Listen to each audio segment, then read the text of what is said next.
my name's Eleanor. I'm the founder of Valiant Lingerie, and we are a small luxury lingerie brand designed specifically for women who've had treatment or surgery for breast cancer or have had preventative surgery. So I thought tonight, I was thinking about what to talk to you about, and I thought I would tell you a bit more about the story behind Valiant Lingerie and why it's something that I'm passionate about, really, and our mission, what we've been doing over the last year since we started, and our plans for the future, and a little bit about where you come in and where you've come in so far, and where you might be able to help in the future. So I will start, if I may, with the story behind Valiant Lingerie. So I set up Valiant towards the end of 2019, the beginning of 2020, but it was something that had been in my mind for a very long time before that, for years and years, really. My own sort of background in terms of my experiences of breast cancer started quite young. My mum had breast cancer twice when she was in her early 30s, so I was really little. I was about 3 years old the second time she had it. And she initially had a lumpectomy, and then she had a single mastectomy after she had a recurrence. And I remember my mum's experiences sort of over 30 years ago, really, with the breast form that she had. And I remember how it had affected her, not just not being able to find lingerie that was comfortable for her, both in terms of her remaining breast and accommodating her breast form, but also made her feel good as a young woman in her 30s. And I remember that really clearly. And then as time passed, unfortunately, my mum's sister, her youngest sister, also received a diagnosis of breast cancer at the same age. They were both 31. And at that point, we began to suspect that in my family there was a genetic component to what was happening. But I was about 14 at that stage, and it was over 20 years ago. There wasn't as much about now. There wasn't as much known about genetic testing as there is now. It certainly wasn't widely available. So it wasn't till I was 19 years old that I was able to undergo some genetic testing with my mum, and we both found out at that point that we do have the BRCA1 genetic mutation. And my little sister, my baby sister, had testing a short while later. She's 3 years younger than me, and she found that she has the same genetic mutation. And I'm really careful at this point because I know that everyone's experiences are different and everyone's choices are different. And for me, in view of the fact that I did have this really close family history of quite early onset breast cancer, my oncologist recommended that I consider preventative options by the time before I was 25, which was about 5 years before the earliest onset in my family. So I spent some time exploring my options. This was at Anbrook, so not far from those of you who are in Norwich. And I was really well looked after by the team there. And eventually I decided that I was going to have preventative surgery. So I had a double mastectomy with immediate reconstruction when I was 24. And I've got under the muscle implants. So I went through the process that I don't know if some of you have gone through the same thing of gradually being inflated over the course of about a year, which I tell you all of this because it sort of brings me on to why I started Valiant Lingerie. And I've spoken a little bit about my mum's experience and my mum's frustrations. That was something that she and I had spoken about for years, really, and as I was a teenager. And she was frustrated that she found it difficult to find underwear that provided the functionality that she needed, but was also comfortable and made her feel good. And my mum, bless her, she has been, this sounds awful, but she's been a wonderful guinea pig for me because she has now had a single mastectomy. She later had a double mastectomy and had expandable implants similar to mine, although she had it about 10 years earlier. And then more recently, she's also had a DIEP flap construction. So she represents a wide gamut of different reconstruction options. So she's been a fountain of knowledge for me over the last year.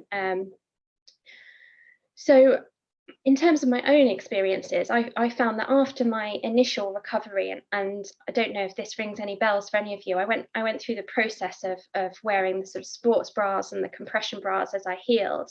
And then as I was starting to emerge out of the other side and starting to feel more like myself and recover physically, I started looking around for bras that felt a bit more like me, really. And I had hoped that over the decades that had passed since my mum had her initial surgery, that things would have improved in terms of the choice out there for women like us. But I found that, generally speaking, that wasn't really the case.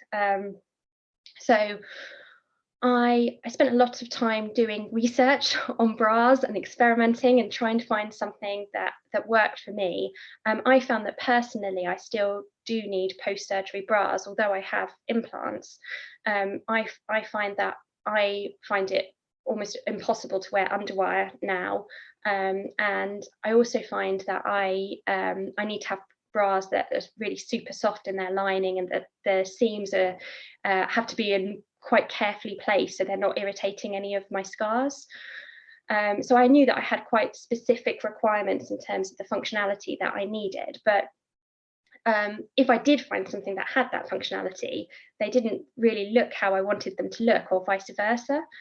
And I just felt that I couldn't find anything that felt like me. It felt like the things that I could find hadn't kept pace with how I felt the landscape was for women out there who were looking for something that still, you still wanted to feel good. So I thought about this really genuinely for years, and there were various times when I thought things were improving. So a few years ago, you probably remember bralettes started becoming more popular, and I thought, yes, finally something that I can wear. But for some of the reasons I said earlier, I can't. I find that I need the super soft fabric and these various other bits and bobs.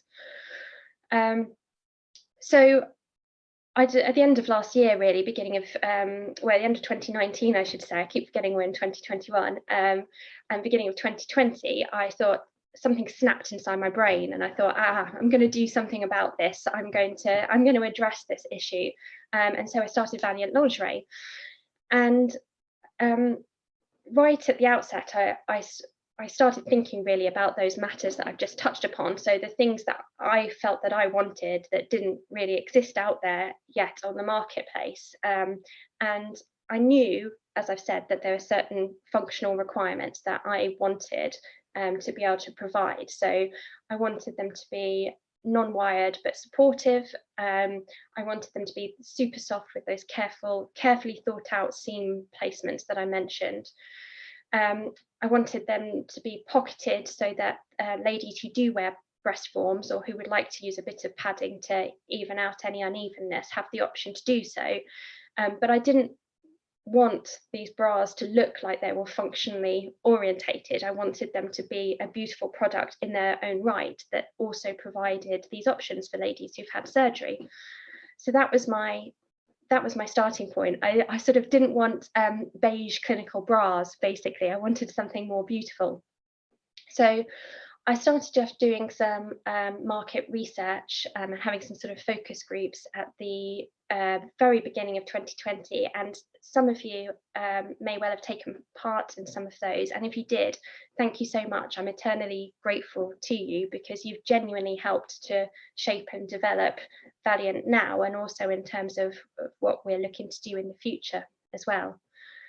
And that brings me neatly on, I suppose, to what we've been up to in the pandemic. So as it happened, I started developing the first collection in sort of the end of January, early February 2020. And then so that we sort of went through the entire product development cycle in lockdown 1, and then launched in lockdown 2. So it's been an interesting experience. as Carolyn sort of said at the outset, my background is not in fashion design. It's something, fashion design and lingerie has always been a passion of mine, but I actually trained as a lawyer and then I've worked in academia. So I think it would be fair to say that the process of developing a collection of lingerie has been a massive learning curve. And there are very many technical elements that I just had no idea about and didn't appreciate when I naively went into this just over a year ago. But fortunately, I have been working with a specialist product development studio who are based in London, which is where all of my bras are made as well. So they're all made in London. And they have been really fabulous.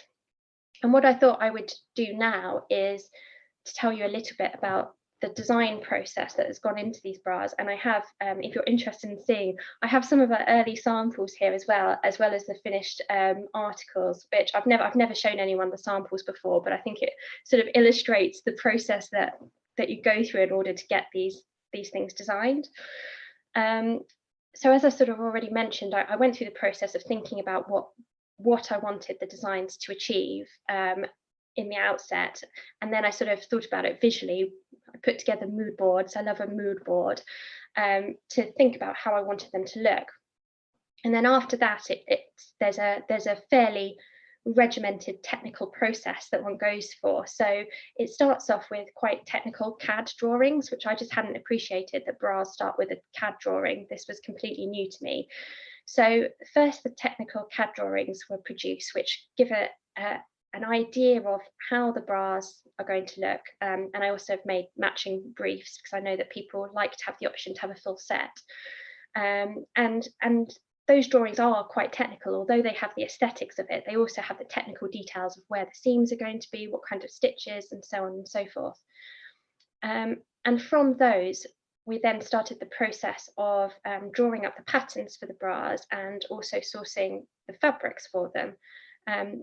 The latter of those two bits was more complex than it sounds, because I wanted to make sure that the fabrics that we're using, although eco-credentials were not always the most important thing, the design of the bra is, but also I don't want to be producing something that is contributing to, a massive worldwide problem in terms of the fashions industry's use of resources.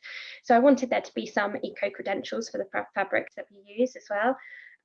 So we were fortunate to be able to pick something that is quite high performance, feels amazing, which was obviously the most important thing to me as well, but is also made from a sustainable yarn that is both recycled and recyclable. So that appealed to my my little eco-friendly heart as well. And once we'd gone through that process of sourcing the fabrics and making the patterns, we could start prototyping basically the first sample. So I've got one of them here. I will just hold it up because it doesn't look, it's difficult to show on the camera, for which I apologize, but it doesn't look like the finished article. So you can see here, we've got some of the lace that we ended up using. It's very pale on the screen, but all the fixtures and fittings are not yet dyed to match. So it's just designed to be able to give an idea of how things will work and to test out things like the fit of it, whether the pattern needs any amendments, and so on and so forth. So this is why I'd never shared it in the past, because it doesn't look like the finished article. This one doesn't even have the fixtures on actually, so it's not practically very good at the moment. But when we have those bras, we were then able to fit test them to basically illuminate whether there were any issues with the pattern or where the seam placement was, or if there are any issues with the pocket for the breast forms, and so on and so forth. And after that process, there's then a process of fitting over a period of time, adjusting the pattern, and so on and so forth. And when we'd finished that process of adjusting and fitting, it then goes through a process called grading, which I had no concept of previously. But what happens is these first samples are made in a core size for the fit model for the company, and as the fit test is carried out on that core size. Once you have the pattern ready at that core size, you then scale up the pattern for the entire size range. So we made a whole new set of patterns for each of the sizes, from the core size all the way up through the size range. And then we made further samples based on that, so that we could then test across the whole size range. Because as you scale through the sizes, sometimes what it can do is show up there as some issues that you hadn't anticipated with the patterns. So that is what we did. We did more fit testing with various lovely fit test models. Again, if that is any of you, thank you so much for all your help and support. And when that process had been finished, we were basically ready to go, which was how I met the lovely Caroline, who will be speaking to you shortly, and also Laura, who I know is here as well this evening, who joined us for our first ever photo shoot that we managed to get in between lockdowns, which was really amazing. And I couldn't have asked for better models who showed everything off beautifully. So thank you both so much for that. You may well have seen them on our website if you've had a look. In a moment, I'm just going to talk briefly on what we're hoping to do for the future, and how you can get involved if that's something that you would like to do. But I thought it's difficult to show you any specifics of the lingerie sort of on the camera, but I just thought I'd show you a couple of bits and bobs that perhaps don't always come across that well. So this is one of the designs in blue now. This is secretly my favorite because it's got the most lace on, but don't tell anyone because I know that you're not meant to have favorites, but it is. So they're all pocketed, but they are, I'm just showing you the inside of the cup there. So they are, I don't wear breast forms, and they are completely wear for you as well if you don't and you have had reconstruction of some way. The cups are all forgiving, I think it would be fair to say, so they all stretch over more than one size range, so that if there's a little bit of discrepancy between the sizes, they will fit you. But the thing that I think that I really like actually are things like the hook and eye here. We've got a supportive hook and eye at the back, but we really tried hard to do things like source these bits here, which I find a lot softer than the normal hook and eye that you might find. Things like that sometimes if you have got some scars on your back can be quite irritating. So there's a few bits like that, and if there are any questions about it, I can show you a few more, but I won't go on ad infinitum about my bras because it's difficult to show. But in terms of the future, we've just celebrated our first birthday, which is amazing, and we're thinking ahead about what we want to do to grow and develop more things. And I do have some plans. So one of those plans, for example, is to expand the existing size range, so there's more opportunity for more women. I'm very conscious that I've had to start somewhere, but I would like to be able to expand that. So that's something that's on the horizon. And I've also got a few other designs in process. For example, I've been speaking with more and more ladies who have remained flat after surgery, either through choice or necessity, and would like something pretty that's designed especially for them. So we're working on that at the moment.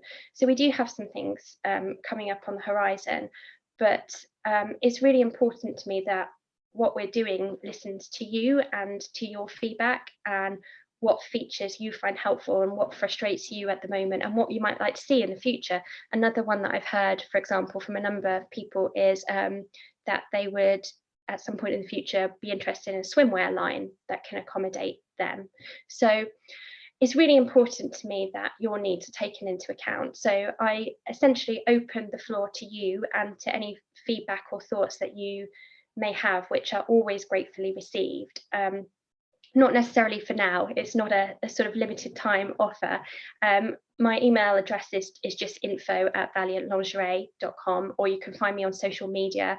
And if there's anything that you are looking for that you feel that doesn't exist, let me know, because it's important that you can shape the future of Valiant Lingerie, essentially.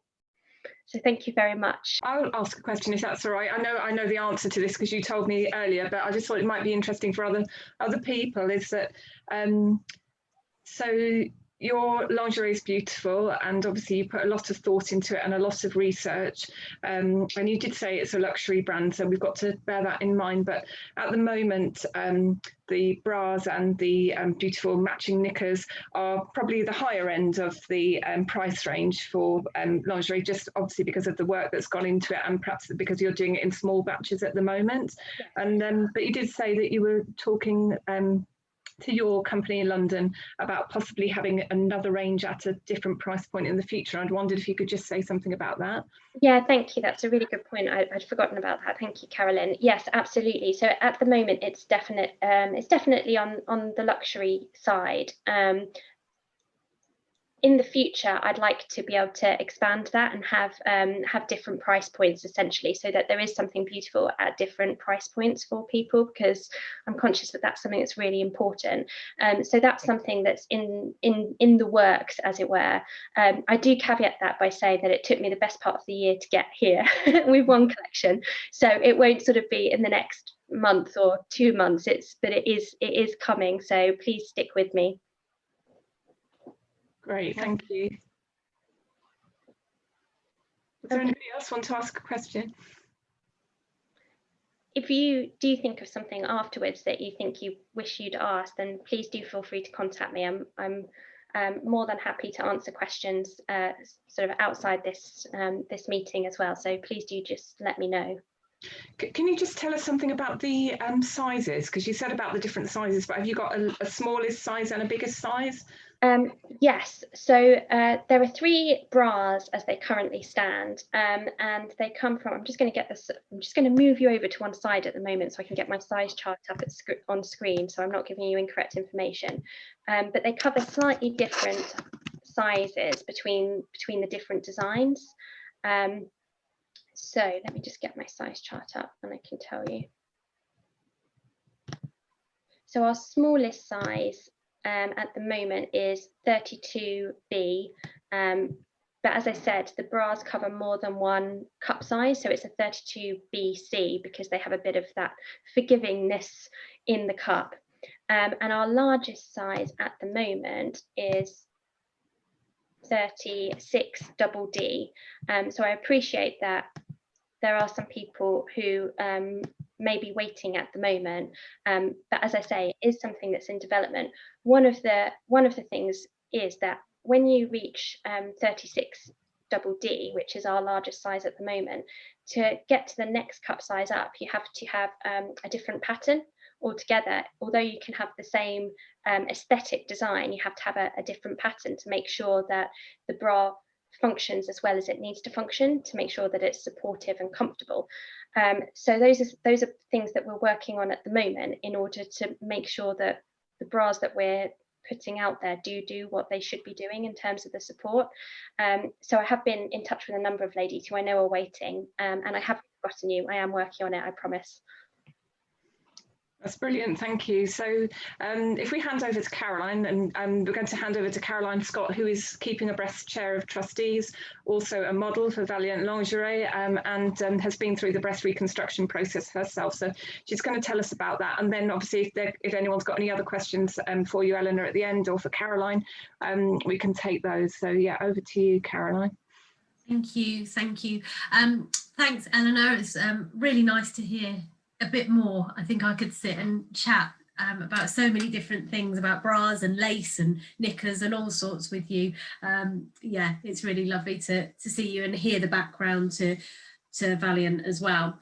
So thanks to Keeping Abreast for inviting me along. I didn't completely hijack it, even if I am the chair of the trustees. I was still invited. So thank you for including me in this session, and for everyone for taking some time out of their evenings and joining us. It's really nice to see so many of you. Some people I know already and may have heard some of my story, if not all of it before, but there might be some new additions in there as well. So to give you a bit of background, I was diagnosed with triple negative breast cancer when I was 31. I don't usually say my age so much, but recently I've been saying it all the time, that I was diagnosed when I was 31, which was now back in 2013.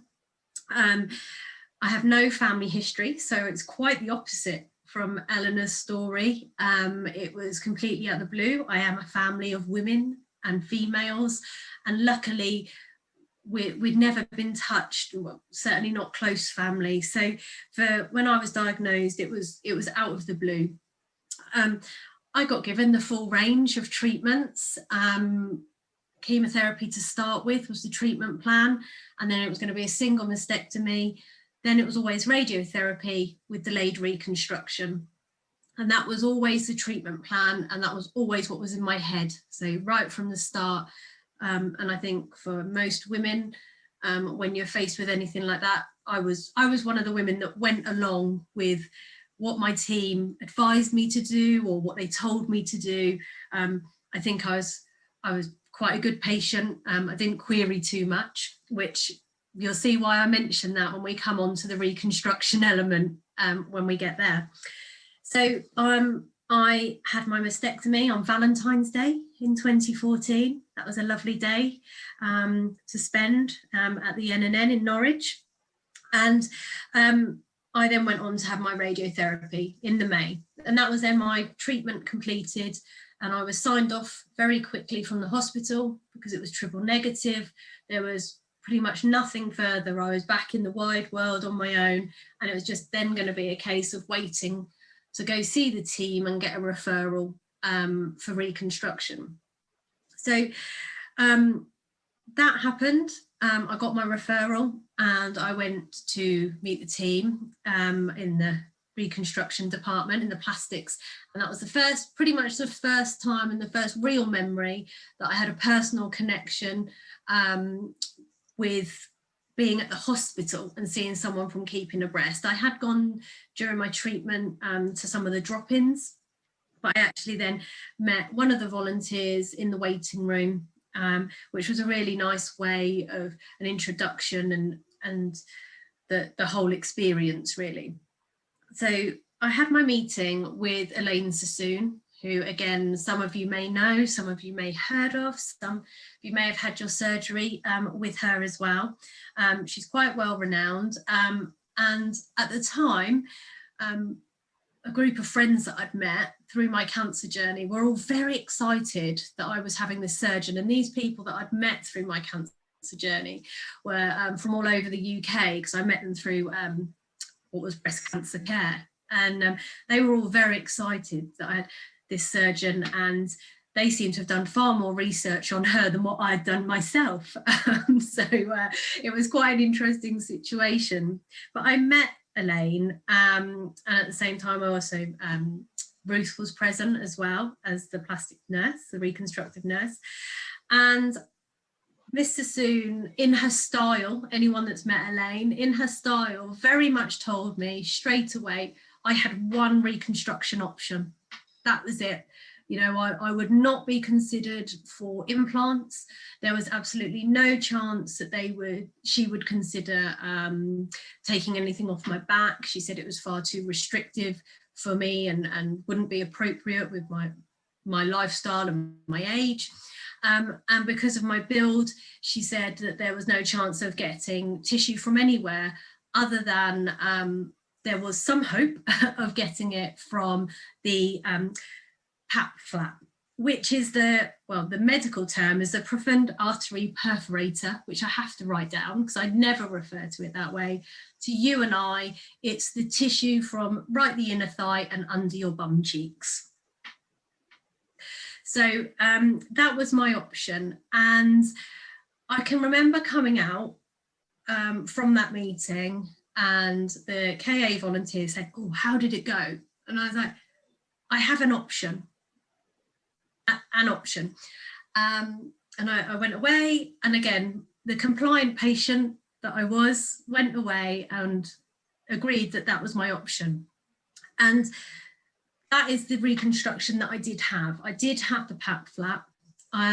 Much like the lady earlier, Pearl, said that, again, there wasn't enough tissue for them to recreate my natural size. I wasn't a particularly large person anyway, breast-wise. I was a C cup, but Elaine was concerned that she may only actually get an A or a B cup from the tissue that she had, and that would be taking the tissue from both bum cheeks effectively and off both sides. So the plan was to do that, but also then to reduce the right breast as well, to try and even, or give me a better, more even outcome. So that's what we agreed to, and I was more than happy with that option. I was quite excited, obviously, to be thinking I'm going to be getting some breasts again. And I don't know if psychologically I was entirely prepared for how long I would be what I technically call wonky, and being without a breast. As I said, I had my mastectomy in February 2014, and I got my reconstruction in January 2016. Now, that was cancelled in that time, obviously after I'd been referred, which I did get referred very quick, because I kind of pushed through the referral to plastic. So I did get seen very quick after my radiotherapy, but I then had, out of anybody's control, 2 cancellations for the reconstruction. And then of my own choice, I then requested that instead of booking in a date that would then be potentially very close to a big holiday that I'd got booked in the end of 2015, I decided to say, could we wait until the 2016? But it was 2 years good enough of not having a breast. And in that time, on reflection, I think it was actually a really difficult period. You know, there was a lot of getting used to the actual treatment and diagnosis, and then learning to live with a new body shape, seeing yourself different, getting to grips with how other people maybe saw myself, which probably they didn't look at me any different, but in my head, I maybe felt they were looking at me or seeing me different, or thinking that my scars were more obvious than maybe what they were. So I think it was more the psychological side than the physical side. I felt that I recovered quite quickly from my mastectomy, and I got back to my normal activities. I went on holiday, I wore bikinis, I was going swimming at my local, swimming place, and, pool, and doing aqua aerobics, all of these things. But obviously it's always there, isn't it? And you see it, you feel it, and you internalize it as well. So in hindsight, it felt like a long time, not that there's anything you can do about that. After I'd had the operation, which it was a big operation, they warned me it would take the whole day, and it did take the whole day. I admitted the night before, go down first thing in the morning, and I think I vaguely can remember seeing the following night as I drowsily came round, still full of drugs, and just remember seeing my mum and dad very briefly, and before they left the hospital that night. So I think obviously the surgery was the easy bit for me as the patient, but I did struggle with the recovery. I've never experienced much about illness. All through my treatment, I was very fortunate. I never got admitted to hospital, which again, I know a lot of people do during their cancer treatments. And so for me, my mastectomy I had done on a day case. So the actual thought, and then having to actually stay in, clearly I wasn't going to go anywhere. I couldn't stand up. But the recovery from that was was quite something. And I don't know if there's ever any way, when I've spoke to women who are preparing for surgery, and Pearl very recently, having hers, I don't know if there's ever a way of preparing for that element of recovery. But it's a big thing. Your body has a lot to recover from, physically, and then also you've got the mental side of it as well. And I did very much feel like it was a step forward and probably 3 steps back in those first few days in hospital. Like I say, I've got a fairly good pain threshold, so I don't think it was ever the pain that was the issue. It was sometimes about the mobility. It was how the heck am I even going to be able to bend to go for a wee? There was just all these things that you just take for granted that you just can do, and then all of a sudden you can't do them. And I think that element of the kind of surgery when you have any type of breast reconstruction, for my close friends that have had implants, you know, it's not a boob job, you know, and it's not like seeing someone famous on TV go to some clinic and come out smiley and skippy down the road. They're major operations, and I think for any women going through that, it's really important that's recognised, and you give yourself space to appreciate and give yourself time. Even lipofilling, for the women on this call that's had that, I mean, who chooses to cosmetically have liposuction after having lipofilling? The bruising, the feeling from that, there's way too many elements to make it enjoyable, that's for sure. So I think, yeah, the recovery was difficult, but I was discharged after I think 4 full days. So I made it out before they told me I would. So for me, that was a win. I got home within kind of 4 days, and then I was back home to figure out stairs, still trying to figure out how to bend, go to the toilet, how to make a drink, and just be a bit independent, you know, and I don't mind a little bit of fuss, but yeah, that's difficult for me as well. So I mentioned earlier about hindsight. I think for me, I now look back, and also I've got some close friends now from this area as well who have had different reconstructions, and I think in hindsight, for me, maybe I should have questioned and been a little bit braver and assertive in myself to find out, could I have really had anything like implants? Wouldn't make me any happier. I know that I'm really happy with my new boob, as I still call it my new boob, because it's also my bum. So somebody can touch my and also touch my bum at the same time, and not everyone can say that. So it's like the clever party trick that I didn't even know I was going to have at the end of all this.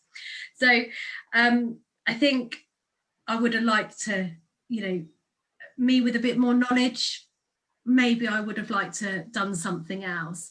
So Lisa, yeah, you've moved on to my final little bit, which is about underwear, because I've got the 2 elements that's just popped up on the chat. So I've got my experience of buying underwear when I was wonky, and also after my reconstruction. The period in the middle I found extremely difficult, really, really difficult. Started off with obviously the soft, comfy kind of insert that you're given after your mastectomy. Again, I had to take some of the stuffing out of that because I felt it was just like this funny kind of, almost like a cushion I'd stuffed down my top. So I can remember Mum and I kind of unpicking the stitching and pulling the insides out and stitching it back together, trying to make me feel it was a bit more of the right size. And then obviously I also got the hospital given prosthesis, which are far better, obviously shape-wise, how they look under clothing. But I always found then in the bras that I was trying to wear it with, it was too heavy, or it just then still didn't feel right within that fabric or within that option. And I think I had a really off-putting experience. I went to a large department store, and in that time, 2014, this was before a campaign I'll come on to in a second, but this was before that campaign, and I can remember that there was, you know, this one stand in the corner of the department store, right at the back, because let's face it, nobody wants that kind of stuff at the front of the store, do they? So it's right at the back in the corner, and it's a lovely selection of black, white or beige. Because why would a lady who's had surgery want anything other than a plain black, white or beige option? And I can just remember standing there looking, and this part isn't the shop's fault, but then a woman came along with her husband and virtually elbowed me out the way and said, well, what do you want to be looking at this for? I mean, that's just the rudeness of some of the public. And I just remember this whole situation compounded to make me feeling really uncomfortable in a shopping situation that women should never be uncomfortable in. And looking at these bras, I didn't want to be buying these bras, like nobody wants to be buying these bras. And then the selection being quite poor, certainly no colour, no lace. Size was an issue, probably for a different issue than what Ellie's finding. For me, I found they only had larger sizes. They had no kind of smaller backed or smaller bra or cup sizes. And I just felt all very dejected.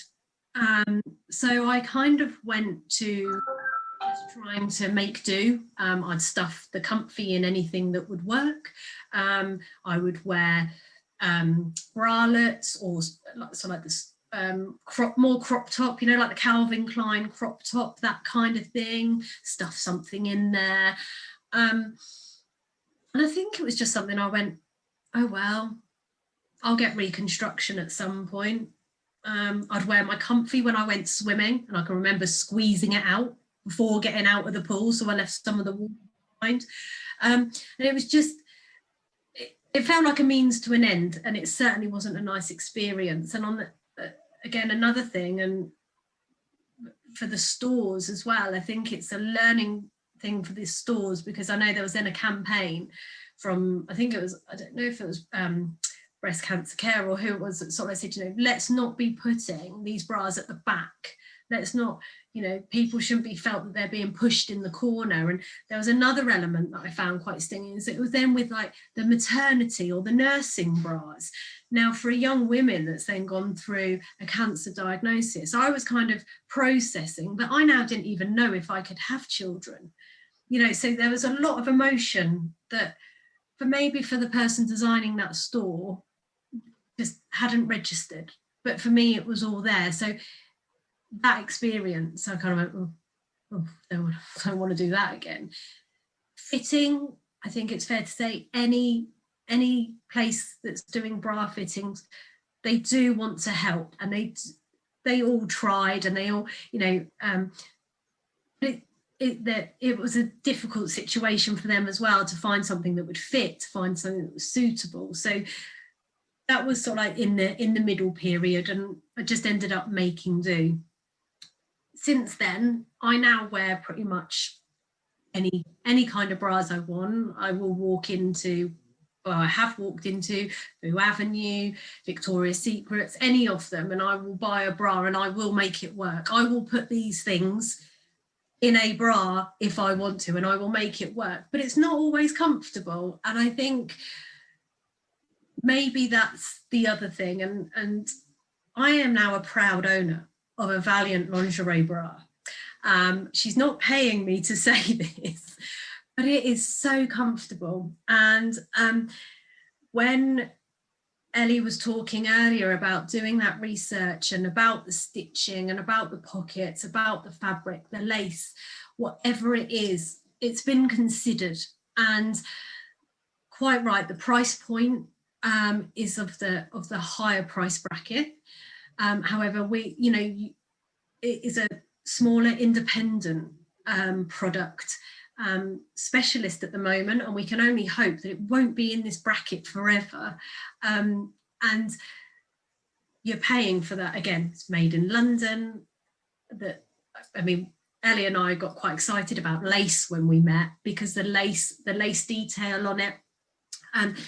But what I found is the first time I wore that underwear was obviously for the photo shoot, and I'd been following Ellie on social media, really interested in what she was doing and the progress she was making. And when she asked for models, after strutting around in my underwear for the Keeping Abreast fashion shows, I thought, oh, I can do this. I can do this.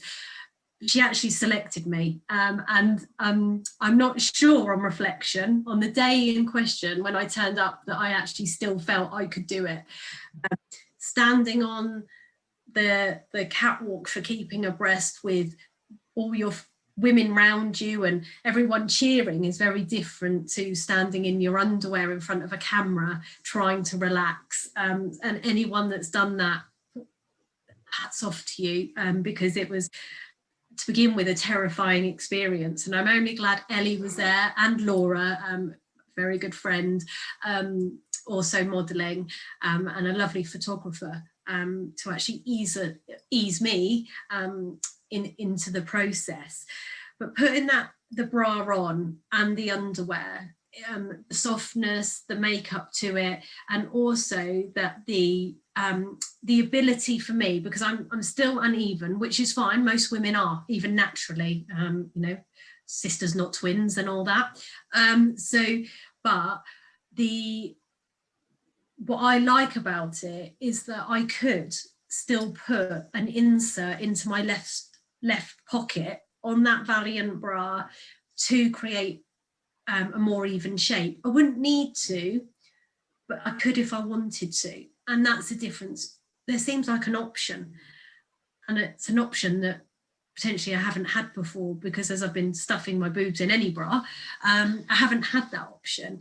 But with Valiant there is, and it is really comfortable. It is now my go-to. Instead of my Calvin Klein crop top, if I want a comfy day, it's the Valiant bra that I go to. And actually, not only is it comfortable, the silhouette under your clothes, so the silhouette that you get is really beautiful as well. No bulging, no sticking out of cups, no, you know, and that whole aspect shows just how well thought out it is.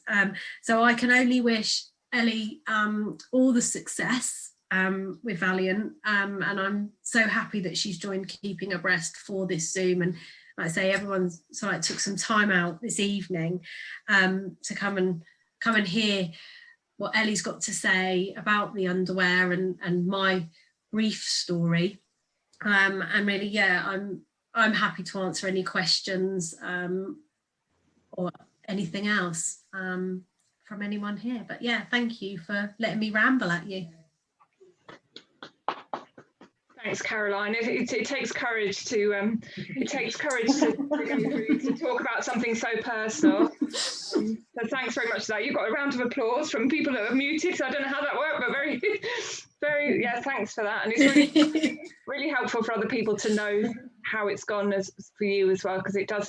The whole point of Keeping Abreast is to share somebody's story so that somebody else can benefit from it.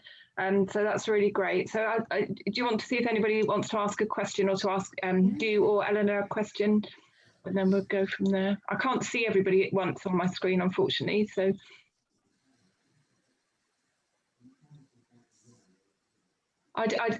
from what you were saying, Caroline, I also just had one more question for Eleanor, which was, I know this is a long way off, Eleanor, I appreciate this, it may not happen for a number of years, but do you think you could see Valiant as a section in a department store ever?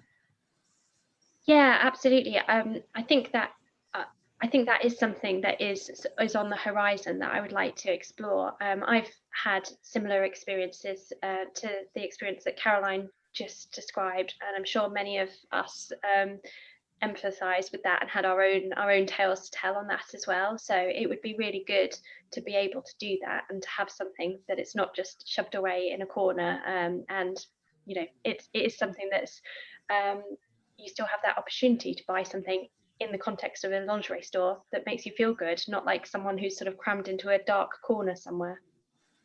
And there's another question on the chat, let me just read it, from Lisa, saying, how important is personal fitting against doing fitting at home yourself?